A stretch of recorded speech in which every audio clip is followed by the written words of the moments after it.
जो ब्राह्मण जाति होते उत्तर प्रदेश में वो योगी आदित्यनाथ से बहुत नाराज भी है, बहुत सारे उनके इश्यूज हैं, वो बहुत नाराज भी है। तो कहने का मतलब ये है कि ब्राह्मण लोग खुश नहीं है, तो ब्राह्मण लोगों को राजनीतिक रूप से अपनी तरफ खींचने के लिए ये सब काम किया गया। कि भारतीय जी तो ऐसे है कि समाज में सद्भाव लाने के लिए, भाईचारा लाने के लिए बात करते हैं, वो कैसी ऐसी बात नहीं करते। मैंने भी उनको सुना, हमने पूरा अपने बुला रखा है एक दो बार, तो बाकी वो मुझे तो अच्छे इंसान लगे और वो किसी का इस तरह अपमान करना नहीं चाहिए। उनका इतिहास है, बिल्कुल बिल्कुल ठीक बात करते हैं। तो ऐसी स्थिति में जैसे आपने भी कहा कि वो एक किताब के विमोचन में गए थे और उस किताब में ही कहावतों मुहावरों का जिक्र था, तो उसी संबंध में उसी कॉन्टेक्स्ट में उन्होंने कुछ मुहावरा बोला। वो बोला पहले चाह भी नहीं रहे थे, लेकिन उन्होंने कहा कि भाई ओबीसी की कुछ जातियां हैं तो उनके बारे में वो लोग ऐसे बोलते हैं, जिसमें कुछ जातियां, 3 जातियों के ये ना होती तो किवाड़ जो है खोल के सो सकते थे। तो जो दूसरे लोग हैं जिनके खिलाफ इन्होंने, जो लोग इस तरह की कहावत ओबीसी के बारे में या औरों के बारे में बोलते हैं, तो उसके बारे में उन्होंने फिर ये कहा कि भाई अगर जो है दूसरे किसी ने उनसे सजेस्ट किया था इनको, क्या नाम उनका, भाटी जी को, कि आप इसके काट में ये बोल सकते हैं। तो उन्होंने ब्राह्मण वाली और वैश्य तुलना करने की बात जो कही है वो उन्होंने बोल दी, लेकिन बाद में उसके बाद उन्होंने ये भी कहा कि भाई ये तो गलत हो जाएगा, ऐसा नहीं है, ब्राह्मण लोग भी बहुत अच्छे हैं, बहुत से ब्राह्मण बहुत अच्छे हैं। तो उन्होंने उनका बयान को हमें पूरा पढ़ना होगा और वो कॉन्टेक्स्ट देखना होगा, किस कॉन्टेक्स्ट में वो बात कही गई है। वो बात अपनी बात नहीं कह रहे हैं, वो कह रहे हैं कि किसी ने मुझसे ये कहा था कि अगर ओबीसी जातियों जो जाति है उनके खिलाफ या एससी जातियों के खिलाफ ऐसा कुछ लोग धंधे वाले बोलते हैं, तो आप उनके काट में ये बोल सकते हैं। ऐसी कहावतों का मतलब विरोध कर रहे थे, एक तरीके से विरोध कर रहे हैं। वो ऐसा उनको वो जस्टिफाई नहीं कर रहे हैं, वो जस्टिफाई नहीं कर रहे हैं। वो ये नहीं कि वो खुद ये चाहते हैं कि जो ब्राह्मण जाति है वो तुलना वैश्य से कर रहे हैं, ऐसा नहीं कर रहे। वो कहावत का जिक्र कर रहे हैं और वो उसको गलत ठहरा रहे हैं, ये इसी कहावत नहीं बोली जानी चाहिए, वो ये भी कह रहे हैं। तो देखिए ये बात जो है, जो उनका विरोध किया जा रहा है, वो विरोध जो है मुझे लगता है कि विरोध की बात है। शायद उनके खिलाफ एफआईआर भी हुई है, पुलिस भी शायद उनको पीछे पड़ी हुई है, जो मैं मीडिया से जान पा रहा हूँ। तो देखो इसमें एफआईआर की तो कोई बात ही नहीं है। मुझे बताओ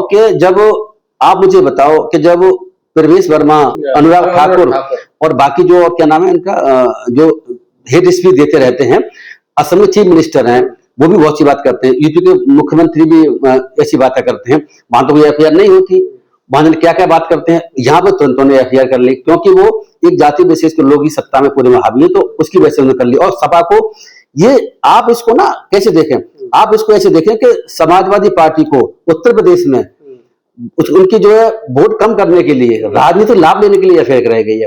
वो इसलिए कराई गई है जिससे कि जो ब्राह्मण खासतौर से लॉबी है, बाकी जो और जनरल के लोग हैं, वो जो सपा की तरफ आ रहे थे और बीजेपी से थोड़े नाराज थे, मायावती जी भी उनको भराने की कोशिश कर रही है, तो सपा की तरफ ना जाए, तो ये इसकी कोशिश। आपको ये पता भी होगा कि जो ब्राह्मण जाति है उत्तर प्रदेश में, वो योगी आदित्यनाथ से बहुत नाराज भी है, बहुत सारे उनके इश्यूज हैं, वो बहुत नाराज भी है। तो कहने का मतलब ये है कि ब्राह्मण लोग खुश नहीं है, तो ब्राह्मण लोगों को राजनीतिक रूप से अपनी तरफ खींचने के लिए ये सब काम किया गया है। उन्होंने लगातार माफी भी मांगी, क्या मांगनी चाहिए थी? नहीं, तो माफी तो मांगने का मतलब ये है, उन्होंने ये कहा था कि अगर किसी को मेरी भावना पहुंची है, ठेस पहुंची है, तो मैं से माफी मांगता हूँ। देखिए राजकुमार भाटी जी, मैं आपको बता दूं, वो राजकुमार भाटी जी सिर्फ होते तो माफी नहीं मांगते, वो एज ए प्रवक्ता पार्टी के, इसलिए माफी मांगनी पड़ी है। मैं इसलिए कह रहा हूँ क्योंकि अखिलेश यादव तो जो आपको पता ही होगा, वो तो जाने ब्राह्मण के कहने पर मैं ये करूंगा, जाने क्या क्या कह रहे हैं। तो बहुत चीज भी ध्यान रखने का जरूरत है कि जो समाजवादी पार्टी के अध्यक्ष अखिलेश यादव, वो तो हनुमान जी बनकर उड़ने की कोशिश करते हैं। तो ऐसी स्थिति में ब्राह्मण जाति के साथ में ऐसा कुछ उनका कहना, जो एक कहावत है और खुद का उनका बयान नहीं है, वो किसी कहावत उसको गलत भी ठहराने की कोशिश कर रही है। ये कहावत है, गलत बोलने से पहले गलत बोलने से पहले, बोलने के बाद माफी मांगी भी है। तो ये मैं बता रहा हूँ कि माफी मांगनी उन्होंने इसीलिए कि समाजवादी पार्टी के वो प्रवक्ता है और समाजवादी पार्टी को नुकसान इससे हो सकता है। आप इसको ऐसे देख सकते हैं कि जब राजेंद्र पाल गौतम थे आम आदमी पार्टी में, तो उन्होंने 22 प्रतिज्ञा ली थी, तो उसके बाद विवाद हुआ और लोगों ने उसको बढ़ाने की कोशिश भी करी। तो उस वक्त मेरे ख्याल से गोवा का इलेक्शन थे शायद, उसके आसपास की बात है शायद। तो इलेक्शन में जो है आम आदमी पार्टी वहां थोड़ा सा अच्छा परफॉर्म करती है, तो उसको नुकसान कराने के लिए दुनिया भर के उनके पीछे पड़ गए, हिंदू विरोधी आम आदमी पार्टी हिंदू विरोधी ठहरा दिया। तो उनको भी हटना पड़ा। तो ये जो माफी मांगी गई है, मुझे लगता है कि समाजवादी प्रवक्ता ना होते तो माफी नहीं मांगते। साहब ने एक बात और कही कि भारतीय जी तो ऐसे है कि समाज में सद्भाव लाने के लिए, भाईचारा लाने के लिए बात करते हैं, वो कैसी ऐसी बात नहीं करते। मैंने भी उनको सुना, हमने पूरा अपने बुला रखा है एक दो बार, तो बाकी वो मुझे तो अच्छे इंसान लगे और वो किसी का इस तरह अपमान करना नहीं चाहिए। उनका तो इतिहास है, उनका इतिहास है, न्याय की बात करते हैं, बिल्कुल बिल्कुल ठीक बात करते हैं। तो ऐसी स्थिति में ऐसे नहीं कहा। मैं एक बात तो बता दूं, हमारी मायावती का मैंने स्टेटमेंट पढ़ा, देखो मैंने भी देखा है, उन्होंने क्या कहा है कि समाजवादी पार्टी ब्राह्मणों से माफी मांगे। ये भाषा मायावती जी वही भाषा बोल रही हैं आज के विवरण में, आप देख लीजिए जो ब्राह्मण कह रहे हैं जो और बीच भारतीय जनता पार्टी कह रही है। तो मायावती तो हमेशा वो लाइन पकड़ती हैं जो भारतीय जनता पार्टी लाइन पकड़ती है। ये मैंने खास तौर से ये भी कहा जा रहा है कि राजकुमार भाटी जो है वो संविधान को मानते हैं, पाखंड को नहीं मानते हैं। हम तो पाखंड को मानना नहीं चाहिए, संविधान खुद कहता है पाखंड को मत मानिए भाई। संविधान जब कहता है आर्टिकल 51 के आप जो है साइंटिफिक अप्रोच रखेंगे, शांत टेम्पर बनाकर रखेंगे, तो पाखंड को ना मानने का मतलब है संविधान को मानना, और पाखंड को मानने का मतलब संविधान को ना मानना। तो संवैधानिक काम करते हैं, इसमें क्या गलत है? कहते हैं कि ये जितने हिंदू धर्म ग्रंथ उनको कटाक्ष करते हैं, उनकी कमियां निकालते हैं। नहीं, तो इसमें गलत कहाँ है? साधु संत नहीं, इसमें गलत कहाँ है? इनकी कमियां तो बाबा साहब ने भी निकाली थी, बहुत सारी कमियां निकाली गई, और बहुत से लोग और भी हैं। इनकी कमियां तो वो जो क्या नाम था, जो ब्राह्मण था, मैं नाम भूल रहा हूं उसका, 1935-40 के आसपास, उसने तो मैंने उसकी बहुत सी किताबें पढ़ी हुई है, नाम स्लिप कर रहा हूँ उसका, तो उसने तो बहुत सारी कमियां निकाली। ऐसे बहुत से लोग ब्राह्मण खुद कमियां निकाल कर गए हैं। आप दलितों की और ओबीसी की बात छोड़ दें, राहुल संकर्तन की बात करते हैं, और इसीलिए आप और पीछे चले जाए तो 4 लाख का प्रिंसिपल है, वो भी इस तरह का प्रिंसिपल है, जो कि ऐसा लगता है कि शायद वो तो सबसे पुराना प्रिंसिपल है। उसमें 4 लाख भी जो है ऐसी चीजों को, अंधविश्वासों को नहीं मानते हैं। तो देखो हमारे देश में जो है अंधविश्वास को बढ़ावा देने के लोग बीजेपी ये कहा जा रहा है कि राजकुमार भाटी जानबूझ चुकी थी, उन्होंने कहा कि मैं मंदिर नहीं जाता हूँ, ठीक है, और मैं इन चीजों को नहीं मानता हूँ, मनुस्मृति को नहीं मानता हूँ। तो ये तो पहले से हिंदू विरोधी, ब्राह्मण विरोधी आदमी है। नहीं, ऐसी तो बात नहीं है। अगर कोई मंदिर पे नहीं जाता है और हिंदू धर्म ग्रंथों को नहीं मानता है, उनको कटाक्ष करता है, उनको क्रिटिसाइज करता है, इसका मतलब हिंदू विरोधी नहीं हो जाता। भाई सच्चाई कहना, किसी को हिंदू विरोध कहां से हो जाएगा? मुझे बताओ कि लेकिन अगर हिंदू धर्म को ऐसे देखा जाए कि उसका कटाक्ष करना ही हिंदू विरोध है, तो भैया देश चलेगा। छोटी सी क्लिप को देखकर और उन्हें गाली देना, धमकी देना, तो तमाम बाबा उन्हें मारने की धमकी, हाँ बिल्कुल, मैंने काला करने की धमकी दे रहे थे। शायद वो अनिल मिश्रा ने कुछ कहा है सर, ग्वालियर के एडवोकेट, उसने भी कहा, और ही बाबा धमकी दे रहे हैं और बहुत गलत अनगल बातें कर रहे हैं। देखो मैं एक बता दूं, तो क्या जो सर समाज में गंदगी है, क्या उस पर चर्चा नहीं की जा सकती? नहीं, बिल्कुल की जानी चाहिए, और की जाती रही हो, की जाती रहेगी। हर जमाने में, हर समय में जो है, जो गलत चीजें हैं उसकी चर्चा हर धर्म में होती रही है। हिंदू धर्म की बात नहीं, ईसाई धर्म में चर्चा होती रही, हिंदू धर्म में होती रही, बुद्धिज्म में होती है, मुसलमानों में उसमें चर्चा भी होती है, सभी कम होती है। तो देखो अगर कोई कमियां है देश में किसी धर्म में, और उस धर्म में अगर या समाज में, तो उसकी कमियों को जाहिर करने की जिम्मेदारी लोगों की है, देशों के। हिंदू धर्म की मैं बता रहा हूँ कि राजा राममोहन राय देखें या देखें, बहुत से लोग और भी हैं, उन्होंने हिंदू धर्म की कमियों निकाल करके नई चीजें समाज सामने लेकर भी आए हैं, उनका तो उन्होंने विरोध नहीं किया। तो देखो ऐसा है कि ये जो विरोध है ये राजनीतिक विरोध है, और मायावती, जैसे मैंने कहा, मायावती जी विरोध कर रही है और ब्राह्मण से माफी मांगने की बात कर रही है, वो पूरी राजनीति कर रही है। इसमें वो ये नहीं देख रही कि हिंदू धर्म ग्रंथों में SC और ST, OBC और वुमेन के खिलाफ क्या स्थिति है। मनुस्मृति के अलावा मैं बता रहा हूँ आपको कि हर ग्रंथों में ये स्थिति है। मैं आपको अगर एक बात, क्योंकि भाटी जी की बात चली है, साइंटिफिक टेम्पर की बात करते हैं, हिंदू धर्मों को क्रिटिसाइज भी करते हैं कुछ चीजों को, तो मेरे ख्याल से वो हिंदू ही है। भाटी जो अभी इन्होंने कोई धर्म चेंज नहीं किया, मुझे जानकारी नहीं, मेरे ख्याल से अभी हिंदू ही है, OBC है, हिंदू में है। उन्होंने को बुद्धिस्ट किसी और धर्म में नहीं गए अभी तक ना, तो वो धर्म को मानते भी हैं। तो देखो मैं बता दूं आपको कि मैंने वाल्मीकि रामायण का आपको जिक्र करता हूँ, है ना। वाल्मीकि रामायण में जब मैंने वो रामायण पढ़ी, वो मेरे पास वाल्मीकि रामायण वो रामायण है, वो कॉपी है जो गीता प्रेस बनाता है, जारी करता है। मैं गीता प्रेस की रामायण की बात मैं इसीलिए कर रहा हूँ क्योंकि ये जो बहुत से लोग हैं जो अंधविश्वास बढ़ावा देते हैं, वो कहते हैं कि आपने जिस किताब से बोल रहे हैं वो किताब तो किसी और ने लिखी है, उसमें तो एडिट कर दिया गया है और छेड़छाड़ करी गई है। गीता प्रेस तो छेड़छाड़, गीता प्रेस को ऑथेंटिक माना जाता है। तो मैं आपको ये बताना चाहता हूँ इस चैनल के माध्यम से कि जो हमारे 4 युग हैं उसके बारे में उसमें क्या लिखा हुआ है कि सतयुग, त्रेता युग, द्वापर युग और कल युग, ये 4 युग बताए गए हैं। 4 युग के बारे में वाल्मीकि रामायण क्या कहती है, ये हमें ध्यान रखना होगा। जब मैंने गजेंद्र जी वो बात पढ़ी, मुझे कहीं से कोई रेफरेंस मिला, तो मैंने कहा ऐसा नहीं हो सकता। लेकिन जब मैंने वो किताब वाल्मीकि मंगाई रामायण, और गीता प्रेस से ही मंगाई, मैं खुद लेने गया, तो जब मैंने उसको पढ़ा तो मैं भी आश्चर्यचकित हुआ। मैं इसमें तो ये बात लिखी हुई है कि 4 युग कैसे बटे हुए हैं हिंदू धर्म के हिसाब से। तो वाल्मीकि रामायण में ये लिखा हुआ है कि जो सबसे पहले सतयुग, सतयुग, इन चारों युगों को 4 बटों से जोड़ा गया है। 4 युगों को 4 युग हैं और 4 ही बड़ हैं, इनको बटों से जोड़ा गया है। ब्राह्मण, क्षत्रिय, वैश्य, शूद्र 4 बड़, सतयुग, त्रेता, द्वापर और कलयुग 4 हो गए युग, काल हो गए।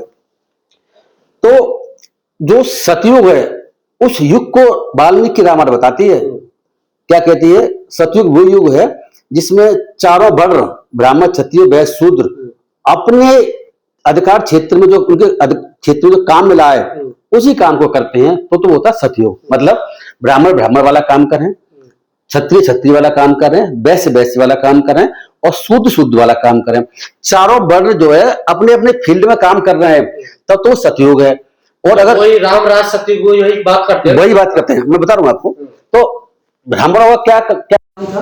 ब्राह्मणों का काम था शिक्षा देना और दूसरा पुजारी करके भगवान से साक्षात्कार करवाना। ये 2 काम उनके लिए आरक्षित थे, रिजर्व थे, जिससे रिजर्वेशन आरक्षित थे। संविधान ये रिजर्वेशन है और ये परमानेंट रिजर्वेशन है, उसको आप चेंज भी नहीं कर सकते। और ये रिजर्वेशन इस तरह का रिजर्वेशन है कि कोई संविधान से भी नहीं निकला, किसी लॉ से नहीं है, जो पहले के जमाने में व्यवस्था चलती रही उसी से उन्होंने ये लोगों ने कर लिया। तो क्षत्रियों का काम क्या है? क्षत्रियों का काम ये कि वही देश की रक्षा करना, राजा बनना, युद्ध लड़ना। क्षत्रियों का काम पूजा करना, पुजारी बनना नहीं है। क्षत्रियों का काम शिक्षक बनना भी नहीं है। आप इस बात को समझना, देश वाली इसको देखेगा कंसेप्ट क्या है। तो वो सैनिक बन सकते हैं, वो राजा बन सकते हैं, ये क्षत्रियों का काम हो गया। अब आगे वैश्य, वैश्य अपना व्यापार धंधा कर सकते हैं, वो क्षत्रियों और ब्राह्मण वाला काम भी नहीं कर सकते। शूद्र वाला काम तो करेगा ही नहीं, वो तो बहुत छोटा काम बताया गया है। अब आए शूद्र, तो शूद्र का काम है सिर्फ सेवा करना, यानी तीनों वर्णों की सेवा करना, ये शूद्रों का सिर्फ काम है। तो अपने अपने जो काम में अपने अपने जो काम उनको एलोटेड है, जो आरक्षित काम है, रिजर्व काम है, उसी में जो अपने अपने में काम करते हैं और एक दूसरे के काम में इंक्रोचमेंट नहीं करता, अतिक्रमण नहीं करता, तो उसे बोलते हैं सतयुग। पहले तो समझ लें। अब आता है सतयुग को ही रामराज बोला जाता है ना सर? सतयुग को रामराज बोला। सतयुग वो है जिसमें जो है वाल्मीकि रामायण कब लिखी गई है? वैसे तो मेरे हिसाब से तो सब चीजें मैं इनको काल्पनिक मानता हूँ, लेकिन अगर मान लें कि हुआ भी है तो सतयुग जो रामायण लिखी गई है, वाल्मीकि रामायण लिखी गई है जब नहीं, तो राम जब वाल्मीकि रामायण की बात की जाती है तो वाल्मीकि तो खुद दलित थे, तो वो क्या अपने बारे में ऐसा लिख सकते हैं सर उसमें? मैं तो नहीं मानता वाल्मीकि दलित थे, ये तो गलत है।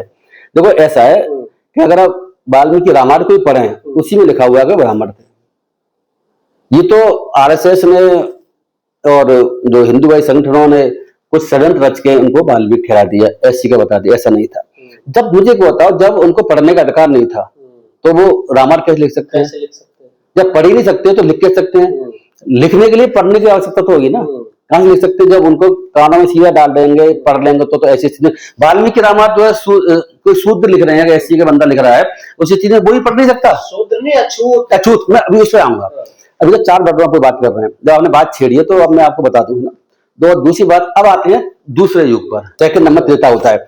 त्रेता युग उसे बोलते हैं जिसमें कि दूसरा जो बढ़ रहा है वो कौन सा है? क्षत्रिय। क्षत्रिय बढ़ ब्राह्मण वाला काम शुरू कर देता है, उसे बोलते हैं त्रेता युग। मतलब कि क्षत्रिय लोग अब उन्होंने शिक्षा का काम करना शुरू कर दिया, शिक्षक बनना शुरू कर दिया और पुजारी बनना शुरू कर दिया। ये है क्षत्रिय वाला कंसेप्ट। तो उस स्थिति में वो कहते हैं कि क्षत्रिय भी वो ब्राह्मण वाला काम नहीं कर सकते हैं, क्योंकि उनका काम सिर्फ क्षत्रियों को क्षत्रिय काम करने की रिजर्व है। तो ऐसी स्थिति में उन्होंने कह दिया कि जब क्षत्रिय लोग भी ब्राह्मण काम करना शुरू कर देंगे तो वो एक पाद एक नीचे चला गया वो काल, और वो काल थोड़ा सा जो बेस्ट काल कहा जाता है, सतयुग उस काल में कैटेगरी में नहीं है। तो उस स्थिति में उसे बोलते हैं त्रेता युग। अब द्वापर युग। द्वापर युग अब क्या होता है कि जिसमें कि जो तीसरा वर्ग वैश्य बढ़ रहा है वो भी ब्राह्मणों का काम करना शुरू कर देता है। ब्राह्मणों क्षत्रियों का, ब्राह्मण क्षत्रियों का भी, मेन ब्राह्मण से मतलब क्षत्रियों से मतलब ज्यादा है नहीं, कि वो भी ब्राह्मणों का काम करना शुरू कर देता है। तो उस स्थिति में उसको बोलते हैं ये होगा द्वापर युग। तो देखो ये रिजर्वेशन था, सत्ययुग जिसको राम राज्य हम बोलते हैं, वो रिजर्वेशन वाली कहानी है। अपने से दूसरे में आप एंट्री नहीं कर सकते, अपनी फील्ड में काम करना है। सबसे खराब जो काल बताया गया है कलयुग, तो कलयुग को आप ये समझिए कि कलयुग कहा गया कि जो शूद्र, जो कि शूद्र वर्ग है, वो अगर ब्राह्मण वाला काम करना शुरू कर दे, उस स्थिति में उसे कहते हैं कि अब तो हमारा जो समाज है ना, वो तो बिल्कुल नीचे गर्त में चला गया। वो तो सबसे बुरा काल है, कलयुग आ गया। कलयुग आ गया। कलयुग उसी सेंस में कहा जाता है। अगर वाल्मीकि रामायण आप पढ़ें, गीता प्रेस की बता रहा हूँ, उसमें यही लिखा हुआ, एक वर्ड का अंतर नहीं है, सेम ऐसे ही लिखा हुआ है। तो उनके हिसाब से शूद्र अगर अपने आप को ऐसा काम करना शुरू कर दे, जो पीछे बनना शुरू कर दे, शूद्र अगर पुजारी बनना शुरू कर दे, तो उस स्थिति में वो कलयुग कहा जाता है। आपने देखा हुआ कि आज भी हम लोगों को पुजारी बनने की जो है, बनने से मना किया जाता है। ओबीसी के लोगों को भी अगर जब पुजारी जब बनने गए, तो वहां ब्राह्मणों ने चुटिया वटिया काट ली, याद आपको पता ही है। अब आ जाओ, अगला लास्ट में आ जाते हैं कि अंत्यज लोग जो हैं, जो अति शूद्र हैं, वो लोग जो शूद्र कास्ट के लोग हैं, उनको जो जैसे चमार जाति हो गई, जैसे बाल्मीकि जाति, उस जमाने की बात कर रहे हैं हम तो इन जातियों को, कंजर जातियों, इन जातियों को कहा जाता है ये तो अति शूद्र, तो 4 कैटेगरी में नहीं आते। ये तो बिल्कुल अछूत है, इनसे तो बिल्कुल दूर रहिए। ये तो वर्णन में भी समान नहीं किया गया, इनको तो कीड़ा मकोड़े समझते थे। तो देखो, ऐसा कोई अगर ग्रंथ है जो युगों को वर्णों के हिसाब से बांटता है और उनको रिजर्वेशन की बात करता है कि एक वर्ड में रिजर्वेशन उस वर्ड का है, दूसरे में रिजर्वेशन उस वर्ड का है, एक वर्ड दूसरे वर्ड के काम को नहीं कर सकता। ऐसी की बुराई करनी चाहिए, क्रिटिसाइज करना चाहिए। अगर भारतीय करते हैं तो वो जस्टिफाई काम है, संविधान के हिसाब से भी है।